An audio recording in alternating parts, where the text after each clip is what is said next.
Pembantaian anggota PKI di Sulawesi Selatan, sahabat, pada kesempatan kali ini catatan Esa akan share mengenai penumpasan G30S PKI di Sulawesi Selatan. Di Sulsel, gerakan anti-komunis berkembang dengan cepat. Demonstrasi anti-komunis dari berbagai ormas berkembang menjadi aksi anarkis sehingga menimbulkan korban jiwa.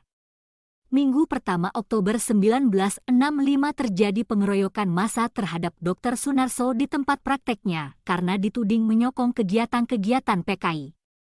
Sejak 5 Oktober SD 10 Oktober secara terorganisir terjadi pelampiasan amarah secara radikal terhadap PKI beserta ormas-ormasnya dan simpatisan lainnya. Kerusakan yang terjadi meliputi perusakan rumah, perabot rumah para anggota PKI dan ormas-ormasnya. Ratusan anggota PKI dan ormas-ormasnya berada dalam kompleks Kodim dan kepolisian baik sebagai tahanan maupun sukarela menyerahkan diri untuk meminta perlindungan dari sasaran massa. Sampai akhir tahun 1965, tidak ada tindakan pihak militer untuk mencegah meluasnya pembunuhan dan pengejaran terhadap orang-orang PKI. Pada tanggal 10 Oktober 1965, aksi kemarahan massa berlanjut dan menunjukkan keterlibatan pihak ketiga untuk tujuan tertentu. Ini dilihat dari motif aksi berubah menjadi penjarahan milik orang-orang Tionghoa dan penghancuran rumah orang Jawa. Penjarahan dan pembakaran tidak hanya terjadi pada gedung dan tanah milik orang PKI, tetapi juga rumah dan toko milik etnis Tionghoa. Isu berkembang pada persoalan ideologi, agama, kemudian merembet ke masalah etnis. Para demonstran tidak semata melihat anggapan keterlibatan PKI dan G30S, tetapi berkembang menjadi isu agama bahwa PKI anti-agama sehingga perang terhadap PKI dianggap sebagai jihad. Kemudian berkembang lagi menjadi sebuah asumsi bahwa orang-orang Jawa dan Tionghoa adalah PKI yang wajib ditumpas. Pengrusakan rumah orang-orang Jawa terjadi di Balang Bodong, Makassar. Di daerah ini bermukim orang-orang Jawa sejak zaman revolusi. Kasus lain dialami oleh Aminuddin Patalolo, seorang aktivis pemuda rakyat. Pada awal penangkapannya tanggal 15 Oktober 1965 ia ditempatkan di Komtabes Makassar. Sel-sel sudah penuh dengan tahanan. Hari itu juga rapat akbar yang dihadiri 22 ormas di lapangan Karbosi menuntut pembubaran PKI. Kemudian tempat sel penahanan sel Komtabes Makassar didemo oleh kami, KAPI dan pemuda Ansor. Para demonstran menerobos masuk sel-sel, tetapi para tahanan itu telah diamankan oleh aparat dan dibawa ke tahanan Kodim 1408 Makassar untuk menghindari keberingasan massa. Aksi kemudian berkembang di Bone. Andi Mapa, Ketua PKI, Igo Garnida Heri Erianto, Sekjen PKI dan Kawater Ketua Sopsi Bone, keturunan Belanda, juga sebagai kalapas dibunuh oleh massa.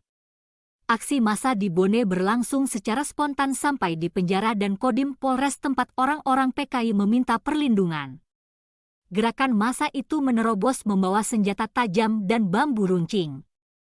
Pembunuhan terjadi di penjara Kodim Bone. Kurang lebih ratusan warga sipil yang berasal dari Jawa, mereka pada umumnya karyawan pabrik gula Arasuh yang didatangkan dari Jawa untuk memenuhi kebutuhan tenaga profesional di pabrik gula Arasuh tersebut. Pada mulanya mereka ditempatkan di penjara Kodim karena asrama mereka belum selesai dibangun. Akan tetapi setelah G30S meletus, mereka dibantai karena sentimen ras Jawa yang meningkat sekitar tahun 1960-an. Para korban pembantaian massal kemudian dikubur secara massal di sebuah sumur di Kampung Kolodo, Bone. Menurut data yang terpercaya, pembantaian anggota dan yang dianggap PKI di Bone adalah yang terbesar ketiga setelah Jawa dan Aceh.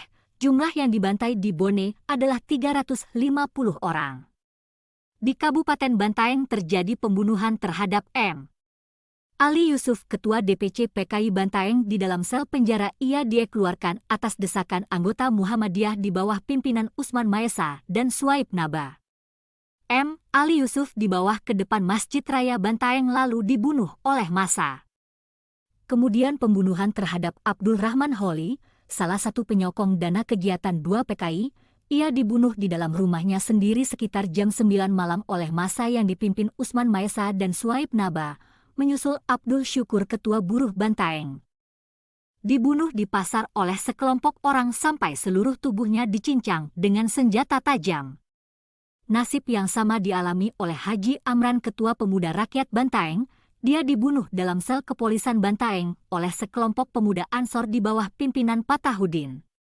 Dan Dusung, anggota Pemuda Rakyat, masih sempat bersembunyi di sebuah kampung yang bernama Batebala, namun juga kemudian dibunuh oleh sekelompok massa yang tidak dikenal. Di perbatasan Kabupaten Wajo dan Sidrap, kampung sekitar Tanru Tedong, terjadi pembunuhan warga yang dituduh komunis. Sebagian besar rakyat di daerah ini terdaftar sebagai anggota BTI.